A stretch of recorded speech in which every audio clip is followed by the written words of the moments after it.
It was a typical Saturday night, and my daughter Emily had just turned 8. We'd moved into our new home a month ago, and everything was settling in nicely.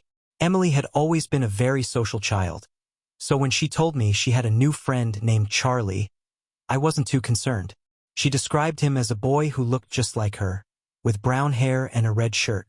She said they played together in her room every day after school. A few weeks passed before I started to notice something odd.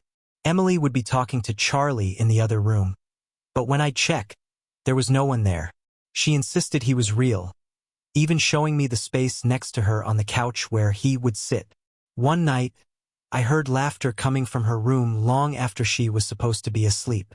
When I went to check, Emily was sitting in the dark, speaking softly to the air, her head turned toward an empty corner. I asked who she was talking to, and she smiled, pointing. "Charlie," she said, as if it was the most normal thing in the world. I felt a cold chill run down my spine. The next day, I found an old photograph in the attic while sorting through boxes. It was a picture of the previous owner's family, a man, woman, and their child.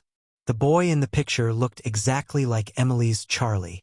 I confronted Emily, but she just looked at me, confused. "Charlie's my friend, Mommy. He's been here for a long time." That was the moment I realized. Something was living in our house that wasn't quite human, and it had been with us from the very beginning. YS, Dr. Marsh and I worked together to create a ritual to help Charlie move on. We gathered his favorite toys, which Emily had been playing with, and placed them in a small box. We lit candles and said a prayer, asking Charlie to find his way to the other side. As we performed the ritual, Emily sat quietly, her eyes fixed on the empty corner of the room where Charlie always seemed to be. "Goodbye, Charlie," she whispered. "I'll miss you." For a moment, the room was silent. Then, a soft breeze swept through, extinguishing the candles. The air felt lighter, as if a weight had been lifted. In the days that followed, Emily stopped talking about Charlie. The extra place at the table disappeared, and her toys no longer seemed to move on their own. The house felt different, warmer, brighter.